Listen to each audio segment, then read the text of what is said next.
সিঁদুর বলে, দিয়েছি মনের খুশিতে। আমরা দুইজনই মুসলমান। মন বিশুদ্ধ থাকলে সবকিছু বিশুদ্ধ। মানে হিন্দু মুসলমান এটা আমি মনে করি যে ধর্ম সবার।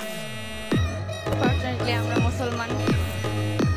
আমাদের একটা প্রোগ্রাম ছিল, আমরা এখান দিয়ে যাচ্ছিলাম, ভাবলাম যে একটু দেখি আর কি। হ্যাঁ হ্যাঁ, আমরা দুইজনই মুসলমান।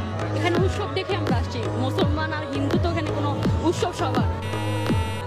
আজ পর্যন্ত কোনোদিন মুসলমানদের উৎসব শবে বরাত একটা হিন্দু মসজিদে দেখার জন্য আসলো না। মুসলমানদের উৎসব শবে কদর একটা হিন্দু কোনোদিন চাওয়ার জন্য আসলো না। মুসলমানদের উৎসব রমজান মাসের রোজা একটা হিন্দু কোনোদিন তোমার সাথে সমাজ করার জন্য রাখলো না। একটা হিন্দু কোনোদিন তোমার ঈদের নামাজে আসলো না।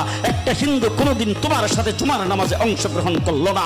তোমাকে দেখার জন্য পর্যন্ত আসলো না। তার কারণ হলো হিন্দুরা মনে করে এটা মুসলমানের উৎসব, আর তুমি মুসলমান হইয়া হিন্দুর দুর্গা পূজায় কিভাবে